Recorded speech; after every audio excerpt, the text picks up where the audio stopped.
Nehemiah 1, starting with verse 1. The words of Nehemiah, the son of Hakaliah. And it came to pass in the month Chislew, this is the same as Caslew that you read about in Maccabees, all right, the 9th month, which would be around November, all right, in the 20th year, as I was in Shushan the palace. All right, so this 20th year, we're going to get into that in the next chapter. So just keep that in mind, the 20th year. That Hanani, one of my brethren, came, he and certain men of Judah. And I asked them concerning the Jews that had escaped, which were left of the captivity, and concerning Jerusalem.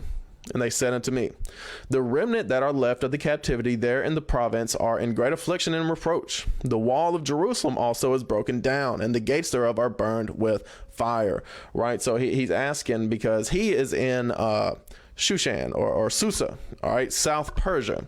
So he's asking, oh, so what's it like back in Jerusalem? All right, and then he got the progress report that Hanani told him, look, it's not great. All right. They don't even have a wall. Back then, all the cities had a wall. All the cities that, were established cities, they had walls to protect themselves from any invasions coming. All right. But Jerusalem had no wall. All right. It was destroyed by the Babylonians. It still had not been repaired these 100 or so years later. Verse 4. And it came to pass when I heard these words that I sat down and wept and mourned certain days and fasted and prayed before the God of heaven and said, I beseech thee, O Lord God of heaven, the great and terrible God that keepeth covenant and mercy for them that love him and observe his commandments. Let thine ear now be attentive and thine eyes open, that thou mayest hear the prayer of thy servant, which I pray before thee now day and night for the children of Israel, thy servants, and confess the sins of the children of Israel, which we have sinned against thee. Both I and my father's house have sinned. And that's what you see about the men of this time when you read in 2nd Ezra. Ezra also included himself when he was talking about the sinners of the people. He said, look, I'm no better than any of the rest of my people. I'm a sinner as well. And you see this here with Nehemiah as well. He said, look, I'm no different than the rest of my people. Me and my father's house, we've all sinned against you, O Lord. All right. So that's important when humbling ourselves in prayer. That's also what Christ said about how God is more willing to accept the man who confesses his sins and acknowledges that he is no better than anyone else before the Lord than he is someone who acts like he's better than everyone else. All right. So humility is very important here. Verse 7, we have dealt very corruptly against thee and have not kept the commandments, nor the statutes, nor the judgments which thou commandest thy servant Moses. And we got to acknowledge that today. Because everybody says you don't have to do what Moses said to do. Yet Moses didn't make nothing up. He received everything from God. All right, so keep that in mind. Remember, I beseech thee, the word that thou commandest thy servant Moses, saying, if ye transgress, I will scatter you abroad among the nations. Right, so Nehemiah is recalling the curses of Deuteronomy 28. All right, Moses said the same thing in Leviticus 26, but he's recalling the judgments for breaking the laws of God's, or the laws of our God, I should say. But if ye turn unto me and keep my commandments and do them, though there were of you cast out unto the uttermost part of the heaven, yet will I gather thee from thence and will bring them unto the place that I have chosen to set my name there. Right. So he said, oh Lord, I remember you saying that if we did turn back to you, you would redeem us. You would bring us back to the land. All right. Now these are thy servants and thy people, whom thou hast redeemed by thy great power and by thy strong hand. Right. So again, he's acknowledging that the people who returned to Jerusalem, even in his day, that was part of Bible prophecy. All right. O Lord, I beseech thee, let now thine ear be attentive to the prayer of thy servant and to the prayer of thy servants who desire to fear thy name, and prosper, I pray thee, thy servant this day, and grant him mercy in the sight of this man, for I was the king's cupbearer. So that's why I read this whole prayer. Whereas a lot of times whenever there is a prayer or a prophecy within Bible History 101, we may generally skip over, because this isn't a class to break down prophecy. This is a class to go into the history. All right. If you want a class that breaks down prophecy, tune into the Friday night Sabbath class. All right. So, but I read this because this is a specific prayer that Nehemiah prayed to the Lord, because he was the king's butler. That's what we would call him today. We'd call him a butler. Back then they call him a cupbearer. All right. So Nehemiah is asking the Lord to move the heart of the king to grant Nehemiah some freedom to go back to the land. All right. So let's go to the next chapter and let's see what happens. Nehemiah 2, and starting with verse 1. And it came to pass in the month Nisan, in the 20th year of Artaxerxes the king, that wine was before him. I think this is the next month. I think this is the 10th month. I could be wrong, but I think that's what it is. I think it's the 10th month, which would be, December, maybe early January. In the 20th year of Artaxerxes the king. So when it said the 20th year, it meant the 20th year of Artaxerxes the king. Now, this is more than likely the same Artaxerxes when the temple was finished. This is Artaxerxes the second. Because Darius the second is who Zerubbabel talked to, and Artaxerxes the second is when the temple was finished. So in the 20th year of Artaxerxes the second, that would be 384 BC if these dates are correct. And I'm not going to assume that they are, but they very may well could be. All right, so Artaxerxes the second. Let's make sure that everything's still running smoothly. It appears so. All right, so praise God. All right, praise the Most High. Let's get back to it. I did shrink this down. Yeah, okay, just making sure, because it wasn't showing on the Facebook feed. But anyway, Artaxerxes the second, that's who he's talking to. That wine was before him, right? So he brought him some wine. He got a little tipsy, and I took up the wine and gave it unto the king. Now I had not been before time sad in his presence, right? So he was always cheerful. Nehemiah did not go to work looking with a screw face and an evil eye, right? If that was the case, he never would have got hired in the first place. To be the king's butler, you think the king want to look at that all the time? No, he does not. Verse 2, wherefore the king said unto me, why is thy countenance sad, seeing thou art not sick? This is nothing else but sorrow of heart. Then I was very sore afraid, right? So the king noticed how Nehemiah was sad, and Nehemiah was afraid because the king could just say, you're fired. The king could say, take him to the gallows and hang him. The king could say, off with his head. The king could say any number of things right here. Verse 3, and said unto the king, let the king live forever. Why should not my countenance be sad, when the city, the place of my father's sepulchres, lieth waste, and the gates thereof are consumed with fire? Right, so he said, how could I not be sad when the city where my father's graves are, right, the city where my fathers are buried, the city is destroyed? How can I not be sad when my hometown is destroyed? All right. Then the king said unto me, for what dost thou make request? So I prayed to the God of heaven, right? So obviously in that moment, Nehemiah couldn't just, turn face Jerusalem with spread hands. He's praying to God in his heart. But the king immediately saw, okay, so the only reason you'd be telling me all this is if you had a request from me, is if you're trying to ask for something, all right? So again, the king wasn't stupid. But again, these Persian kings, I've said it before, these Persian kings were easily manipulated, and sometimes that was used to the benefit of God's people, and other times that was used to the detriment. It was just whoever they had spoken to recently. That doesn't make them stupid. That just makes them, kind of what's the word I'm looking for? Naive, maybe, easily led, for lack of a better word. Verse 5, and I said unto the king, if it please the king, and if thy servant have found favor in thy sight, that thou wouldest send me unto Judah, unto the city of my father's sepulchres, that I may build it. Right, so Nehemiah is specifically requesting time off so he can go do the work of the Lord. That's what he's asking for here. And the king said unto me, the queen also sitting by him, for how long shall thy journey be? And when wilt thou return? So it pleased the king to send me, and I set him a time. Right, so so the king asked, okay, how much time are you requesting off? And so Nehemiah gave him a specific time. He said, okay, I'll approve that. All right.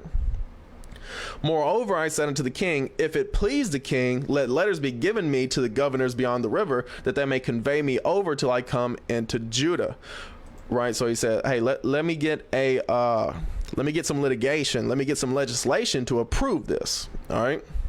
And a letter unto Asaph, the keeper of the king's forest, that he may give me timber to make beams for the gates of the palace which appertain to the house, and for the wall of the city, and for the house that I shall enter into. And the king granted me according to the good hand of my God upon me. So not only did he give him, he signed his written request. Not only did he sign his written request, but he also give an order so that he could fund his trip, right?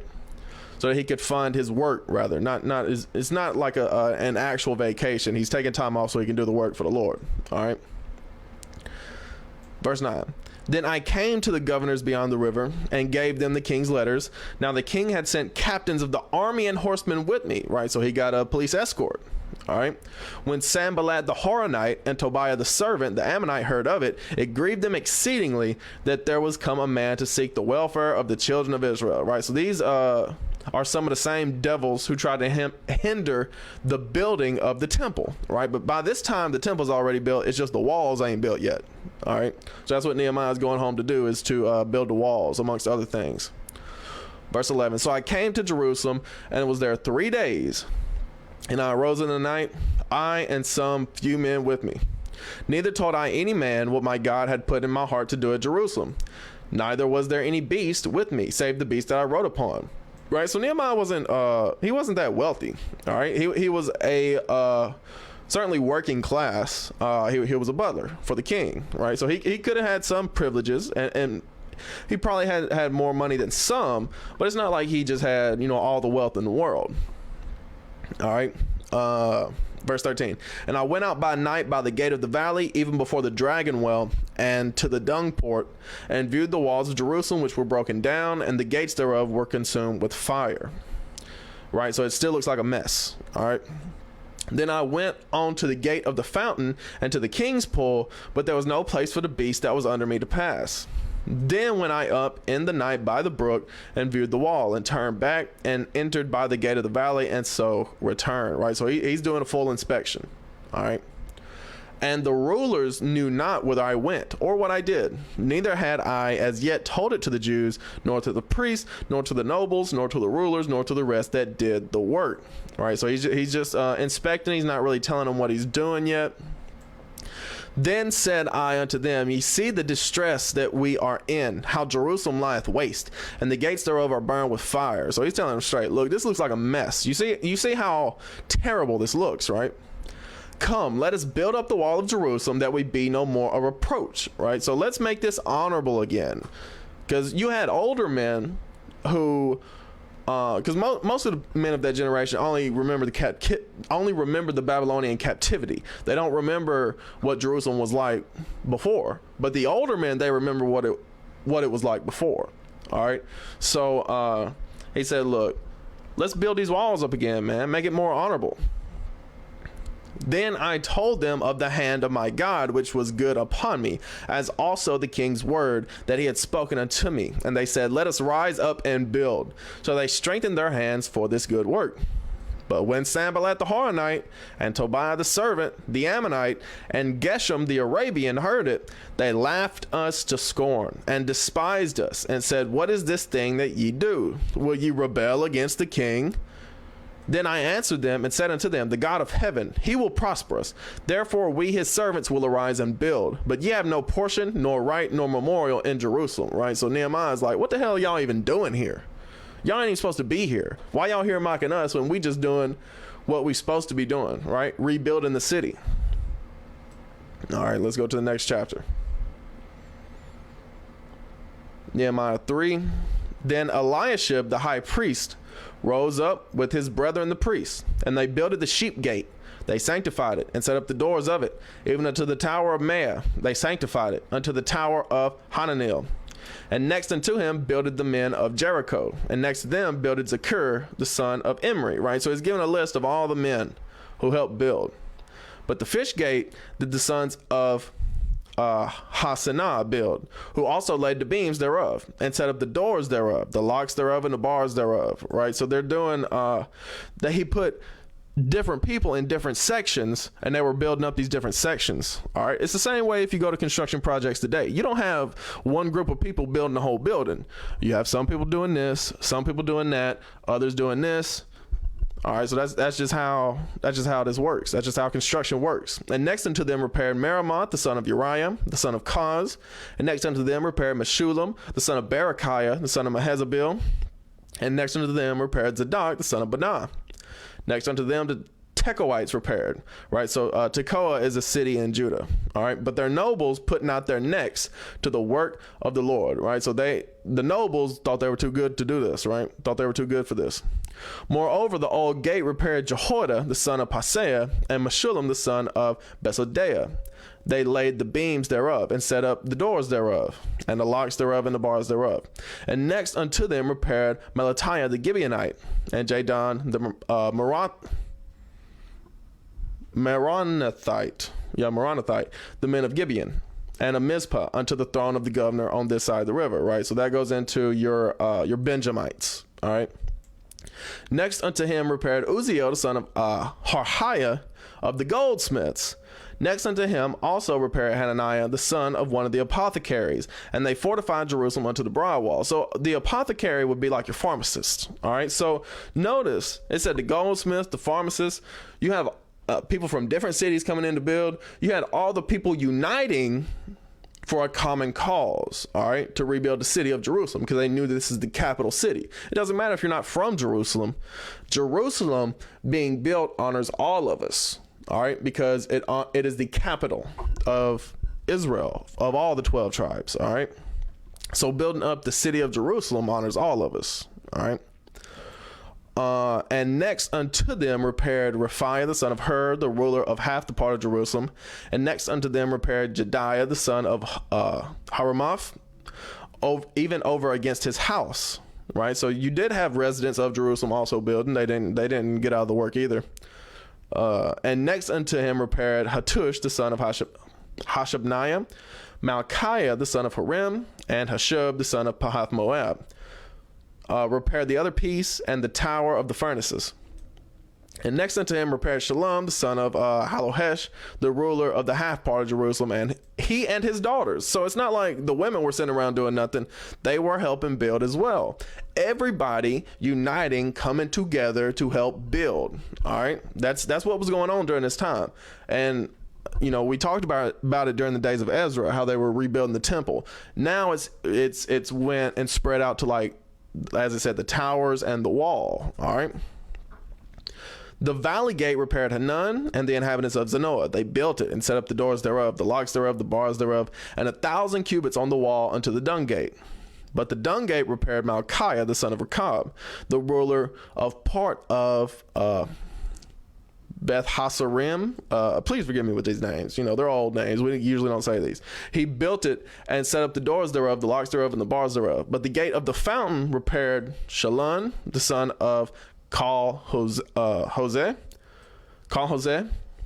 the ruler of part of Mizpah. He built it and covered it and set up the doors thereof, the locks thereof, the bars thereof, and the wall of the pool of Siloah by the king's garden, and unto the stairs that go down from the city of David. After him repaired Nehemiah, the son of Azbuk, this different Nehemiah, the ruler of the half part of Beth-zur, unto the place over against the sepulchres of David, and to the pool that was made, and unto the house of the mighty. After him repaired the Levites, Rehum the son of Bani. Next unto him repaired Hashabiah, the ruler of the half part of Keilah in his part.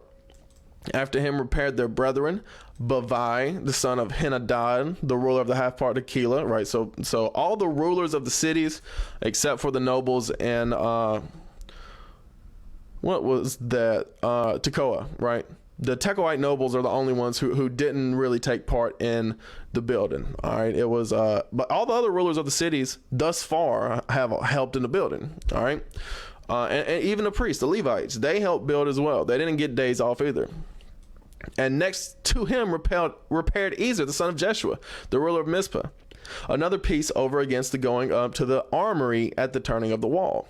After him Baruch, the son of Zabai, earnestly repaired the other piece from the turning of the wall unto the door of the house of Eliashib the high priest. After him repaired Meremoth, the son of Uriah, the son of Koz, another piece, from the door of the house of Eliashib, even to the end of the house of Eliashib.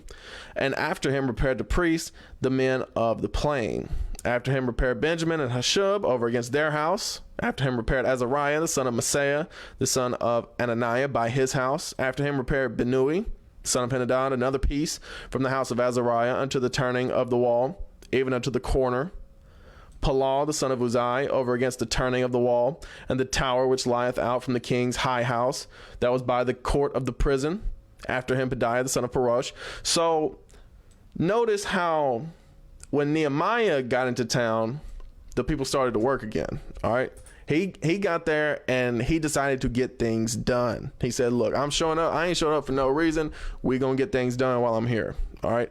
Moreover, the Nethinims dwelt in Ophel, unto the place over against the water gate toward the east, and the tower that lieth out. After them the Tekoites repaired another piece over against the great tower that lieth out, even unto the wall of Ophel. From above the horse gate repaired the priests, everyone over against his house. And if you're not picking up on this yet, the different gates indicate what comes in where, right? Like all the horses had to come in through the horse gate, right? All the fish you're bringing into town from, surrounding bodies of water have to come in through the fish gate. All the dung you're carrying out of town, right? Because they didn't have the sewer system yet. All the dung you're carrying out of town, you have to take it through the dung gate. All the water that you're bringing into town has to come in through the water gate. And that's a way to keep things clean, all right? That's a way to keep things sanitized, all right? Because if you got your dung flowing out through the water gate, now your water's polluted. Right now you can't drink the water, you'll get cholera. Right. So there's a way to keep things in order. All right. Say the horse gate. Yes. After them repaired Zadok, the son of Immer, over against his house. Right. So people who had houses in Jerusalem, they were building the wall out beside their house. All right. And those who weren't necessarily on the borders of Jerusalem, they, went to different places to help build. All right. After him repaired also Shemaiah, the son of Shechaniah, the keeper of the east gate. After him repaired Hananiah, the son of Shelemiah, and Hanan, the sixth son of Zalaph, another piece. After him repaired Meshullam, the son of Berechiah, over against his chamber. After him repaired Malchiah, the goldsmith's son, unto the place of the Nethinims and of the merchants, over against the gate Mifkad, and to the going up of the corner. And between the going up of the corner unto the sheep gate repaired the goldsmiths and the merchants. Right. So they worked on around that corner. They built up to the corner and then they built on around the corner as well. All right. Nethinims are servants in the temple, by the way. Nehemiah 4, starting with verse 1. But it came to pass that when Sanballat heard that we builded the wall, he was wroth, and took great indignation and mocked the Jews. And he spake before his brethren and the army of Samaria, right? So this army of Samaria isn't necessarily the northern kingdom. This was the heathen who still lived there at this time. And said, what do these feeble Jews? Will they fortify themselves? Will they sacrifice? Will they make an end in a day? They said, look, you think you're going to build that wall all up in one day? Because the work was getting done. They saw how fast the work was getting done. So then they started trying to discourage the people from working. Will they revive the stones out of the heaps of the rubbish which are burned? Now Tobiah the Ammonite was by him, and he said, even that which they build, if a fox go up, he shall even break down their stone wall. He said, look at what you build. It ain't even that strong. All right. So doing anything they can to discourage the work. All right. Hear, O our God, for we are despised, and turn their reproach upon their own head, and give them for a prey in the land of captivity. Right? So Nehemiah is praying a prayer saying, Lord, please let these heathen leave us alone. We're just trying to do your work. Please get them out of here. All right. And cover not their iniquity, and let not their sin be blotted out from before thee, for they have provoked thee to anger before the builders. He said, look, we're just trying to build. We're just trying to build up your city, your house. And they're just bothering us. All right. So please get rid of them. All right. Don't forgive them. All right. Verse 6. So built we the wall, and all the wall was joined together unto the half thereof. For the people had a mind to work. You see that right there? And see, that's what I was saying about everybody. Everybody's putting their brick in, quite literally in this case, for the wall. But it came to pass that when Sanballat and Tobiah and the Arabians and the Ammonites and the Ashdodites heard that the walls of Jerusalem were made up and that the breaches began to be stopped, then they were very wroth. So when the heathen see that you're actually prospering in the work of the Lord, that's when they get really mad. All right. And they're going to try to do things to try to stop it. And conspired all of them together to come and to fight against Jerusalem and to hinder it. All right. Nevertheless, we made our prayer unto our God and set a watch against them day and night because of them. Right. So now you have people building, but then you have to also put some people on security. All right. So that you can keep these heathen out from hindering the work. All right. Verse 10, and Judah said, the strength of the bearers of burdens is decayed, and there is much rubbish, so that we are not able to build the wall. Right. So Judah started complaining. Oh, we can't build the wall because of such and such. And our adversary said, they shall not know, neither see, till we come in the midst among them and slay them and cause the work to cease. Right. So they're coming up with like ways to sneak in and cause all sorts of, hindrance. And it came to pass that when the Jews which dwelt by them came, they said unto us 10 times, from all places whence ye shall return unto us, they will be upon you. Therefore said I in the lower places behind the wall and on the higher places, I even set the people after their families with their swords, their spears, and their bows. Right. So he had to give the people weapons because that's what the heathen are coming in with. They're coming in with weapons trying to kill people. Right. So they had to, have some workers and have some on security. All right. Verse 14. And I looked and rose up and said unto the nobles and to the rulers and to the rest of the people, be not ye afraid of them. Remember the Lord, which is great and terrible, and fight for your brethren, your sons and your daughters, your wives and your houses. All right. So, spirit of fear was coming upon the people whenever they saw that the heathen were coming up against them. Similar thing happens like all throughout history. All right, when the people of God see that the heathen are coming up against them, they get very fearful. They get afraid. All right. And that's all they're trying to do. They're trying to scare you out of doing the work of God. That's just same as these heathen are trying to do here. All right. But the men of God, like Nehemiah, are like, look, remember the Lord and what he has called us to do. They're trying to hinder us, but they can't fight God. Right. Your arms are too short to box with God. Verse 15. And it came to pass when our enemies heard that it was known unto us, and God had brought their counsel to naught, that we returned all of us to the wall, everyone into his work. And it came to pass from that time forth that the half of my servants wrought in the work, and the other half of them held both the spears, the shields, and the bows, and the habergeons. And the rulers were behind all the house of Judah. Right. So again, they had to take shifts. All right. From this time to this time, y'all work to build the wall. And from this time to this time, y'all gonna swap out and then go be on security. All right. So that's what happened. And all the rulers encouraged the people to do the work. They were not in strife amongst the rulers of the people. They were on one accord, as it said, to be in Christ. All right. Verse 17. They which builded on the wall, and they that bear burdens with those that laid it, every one with one of his hands wrought in the work, and with the other hand held a weapon. You see that right there? So you're down here, got the mortar, laying a brick, but in this other hand you got a sword, right? That's what they had to do because the heathen were so wicked and destructive in their mentality of trying to stop this work. All right, just being the devil. That's all that is. For the builders, everyone had his sword girded by his side, and so builded. And he that sounded the trumpet was by me. Right. So they would sound the trumpet. If they saw the heathen coming through, they would sound the trumpet, and then the people would be ready to fight. All right. And I said unto the nobles and to the rulers and to the rest of the people, the work is great and large, and we are separated upon the wall one far from another. In what place, therefore, ye hear the sound of the trumpet, resort ye thither unto us, our God shall fight for us. Right. So he said, whenever we blow the alarm, whenever we sound the alarm, y'all come running to where we at. All right. And so we can fight off the heathen together. Verse 21. So we labored in the work, and half of them held the spears from the rising of the morning till the stars appeared. Likewise, at the same time said I unto the people, let everyone with his servant lodge within Jerusalem, that in the night they may be a guard to us and labor on the day. All right, so again, you had people take a shift. Some people had a night shift, some people had a day shift, but the work was continuing. And even people who, came in from out of town to help build, Nehemiah said, look, don't go back to your town at night. Just stay in Jerusalem so that we can help each other. We can help each other. We can defend each other here. All right.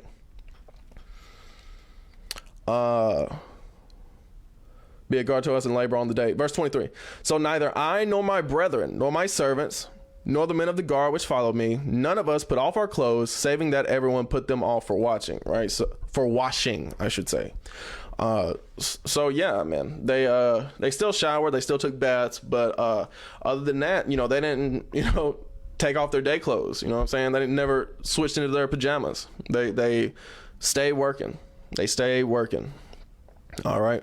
Again, let me make sure everything running smooth. It appears to be. All praise to the Most High for that thing. All right. So let's keep going. Nehemiah 5 and verse 1. And there was a great cry of the people and of their wives against their brethren the Jews. For there were that said, we, our sons and our daughters, are many. Therefore we take up corn for them that we may eat and live. Some also there were that said, we have mortgaged our lands, vineyards, and houses that we might buy corn because of the dearth, right? So there was a famine. And they said, look, we had to take out a second mortgage just so we could, buy food, right? There were also that said, we have borrowed money for the king's tribute, and that upon our lands and vineyards, right? So they said, look, we're in debt just so we could buy more food, all right? Yet now our flesh is as the flesh of our brethren, our children as their children. And lo, we bring into bondage our sons and our daughters to be servants, and some of our daughters are brought into bondage already.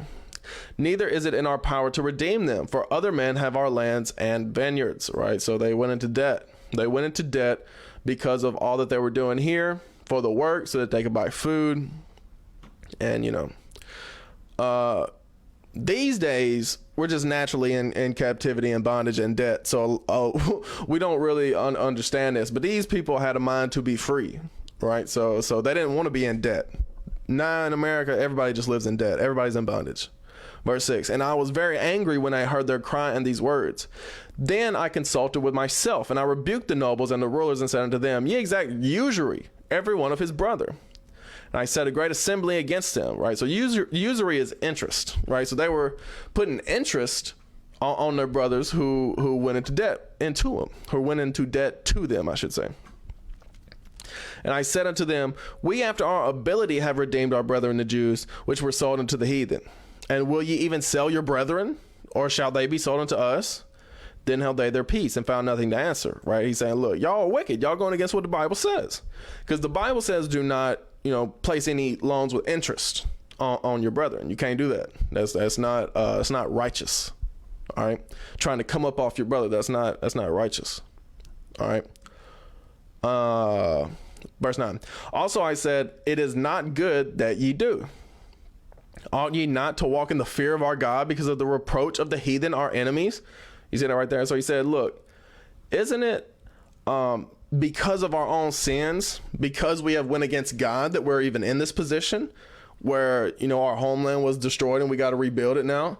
So why are y'all still going against what God said to do? All right, verse 10. I likewise and my brethren and my servants might exact of them money and corn. I pray you, let us leave off this usury. He said that right there. So he said, look, I had a mind to do the same thing. But guess what? We got to stay out of that sin. We got to stay out of that usury sin, that interest loan sin. All right. Verse 11. Restore, I pray you, to them even this day their lands, their vineyards, their olive yards, and their houses, also the 100th part of the money and of the corn, the wine, and the oil that ye exact of them. All right. So he said, look, y'all got to restore everything to your brothers. You can't forgive their debts. All right. The same thing that Christ said in the New Testament about forgiving debts. He said, look, y'all got to apply that thing. We act like Christ just said a whole bunch of new things in the New Testament. It was new to us because we had never applied those things, but they were always in the Bible. All right. all the prophets said the same thing as far as how we should treat one another with mercy and forgiveness, and in this case, the forgiveness of debts. Then said they, we will restore them and will require nothing of them. So will we do as thou sayest. Then I called the priest and took an oath of them that they should do according to this promise, right? So he made them swear, like hand on the Bible type stuff, all right? Verse 13. Also I shook my lap and said, so God shake out every man from his house and from his labor that performeth not this promise. Even thus be he shaken out and emptied, right? So the same way that you like get up and you dust off your shirt or your pants or whatever, if you had spilled some crumbs on you or whatever, he said, look, the same way God gonna shake out all these men and, cast down these men who break this oath, who break this promise. And all the congregation said amen and praised the Lord. And the people did according to this promise, right? So they forgive them their debts. All right. Verse 14. Moreover, from the time that I was appointed to be their governor in the land of Judah, from the 20th year, even unto the 32nd year of Artaxerxes the king, that is 12 years, right? So that's from 480. No, it wouldn't be 484. It would be according to this timeline, it would be 384 BC to 372 BC, according to this timeline right here. All right. So that is 12 years. I and my brethren have not eaten the bread of the governor, right? So he would get paid, but he would use that money to go to the building, right? To go to the building of the wall. He wasn't using his salary as governor to just, get rich off the people. All right. He was using that to help the people. All right. But the former governors that had been before me were chargeable unto the people and had taken of them bread and wine, beside 40 shekels of silver. Yea, even their servants bear rule over the people. But so did not I, because of the fear of God. Right. So he just made the people take that oath where they were not going to take advantage of the people, right, and their resources. So he was afraid of God. He feared God's judgment if he didn't keep the same oath. He didn't want to be a hypocrite. All right. So that's the type of man that Nehemiah was. He feared God above all else. All right. Yea, also I continued in the work of this wall. Neither bought we any land, and all my servants were gathered thither unto the work. So of course, Nehemiah, who he had workers, right? Because as we saw, he had a whole police escort back to the land from Artaxerxes II. So he had servants there with him, and they were all working. All right. They were all working.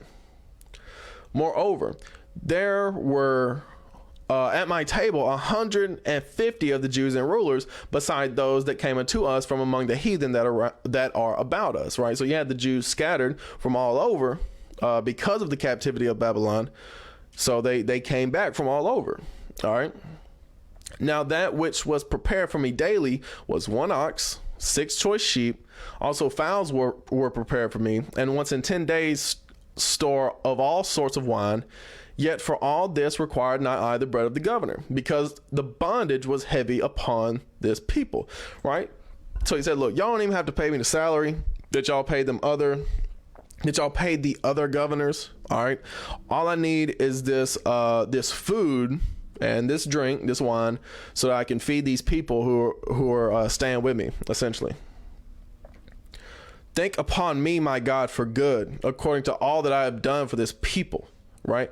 So that's how Nehemiah wants to be remembered. He wants to be remembered for the good deeds he's done, as we should all be.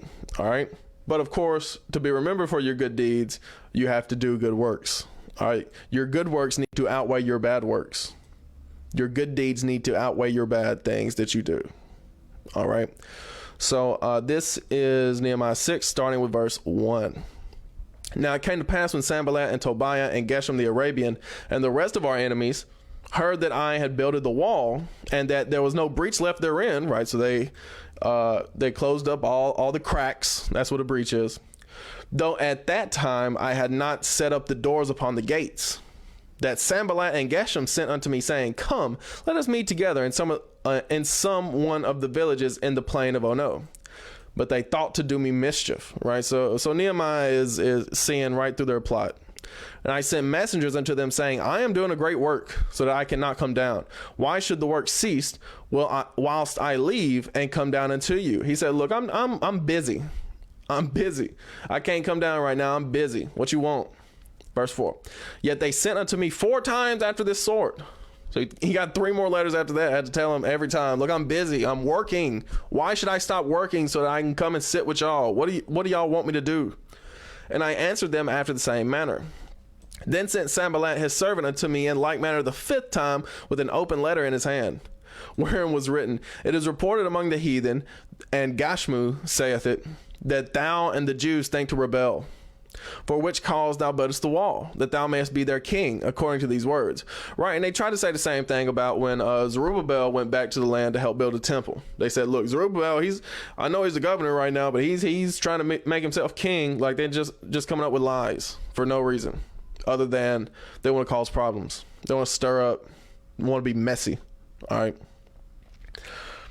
Verse 7, and thou hast also appointed prophets to preach of thee at Jerusalem, saying, there is a king in Judah, and now shall it be reported to the king according to these words. Come now, therefore, and let us take counsel together. They said, look, if you don't come, if you don't stop what you're doing and come sit and talk with us, then we're just going to make up lies about you. We're going to slander. We're going to start a rumor that you're trying to usurp the authority of King Artaxerxes. All right. Verse 8, then I sent it to him, saying, there are no such things done as thou sayest, but thou feignest them out of thy own heart. He said, look, you made them up.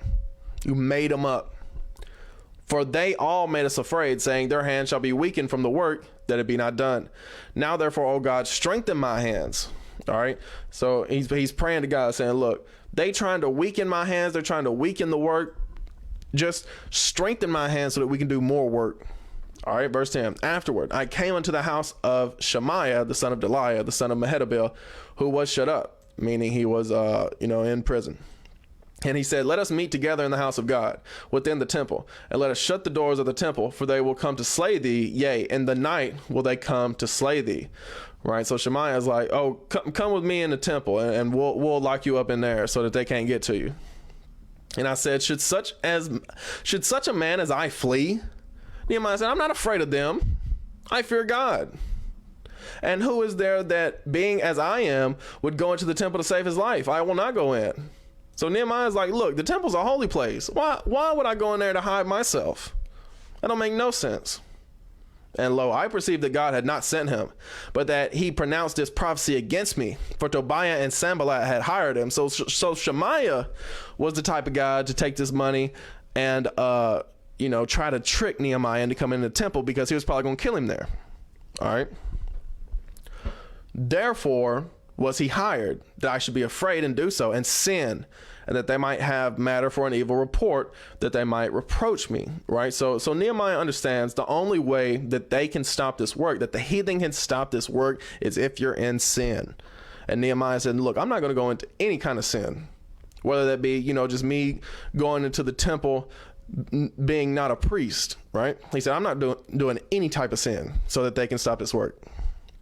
Verse 14, my God, think thou upon Tobiah and Sanballat according to these their works, and on the prophetess Noadiah and the rest of the prophets that would have put me in fear. So you had his own people, the Jews, the Judites, the Levites, the Benjamites, remnant of Northern Kingdom, whoever it was that these heathen were hiring against Nehemiah to try to stop the work. And people who will take a check, who will hit a lick, doesn't matter who they're trying to hurt. They'll take money to do whatever. All right. We all know people like that. Verse 15. So the wall was finished in the 25th day of the month of Elul, in 52 days. All right. So it only took him 52 days to build this wall. All right. And it came to pass that when all our enemies heard thereof, and all the heathen that were about us saw these things, they were much cast down in their own eyes, for they perceived that this work was wrought of our God. And they were right. All right. So the heathen were very upset that that the Israelites were able to rebuild Jerusalem, all right, because they always hated God's people. Verse 17. Moreover, in those days, the nobles of Judah sent many letters unto Tobiah, and the letters of Tobiah came unto them. For there were many in Judah sworn unto him, because he was the son-in-law of Shechaniah, the son of Aram, and his son Johanan had taken the daughter of Meshullam, the son of Berechiah. Right, so who is this? Tobiah, this Ammonite man, this so-called Japanese man, he had married into the families of the Jews, had married into the Israelites. So there was a lot of people in Judah who were close with him, who were cool with him. But he was always trying to stop the building of the wall and the temple, all right, because he was the devil, all right. Also, they reported his good deeds before me and uttered my words to him. And Tobiah sent letters to put me in fear, right? So Tobiah was trying to be intimidating with his letters to Nehemiah, all right. And a lot of people were turned against Nehemiah as well.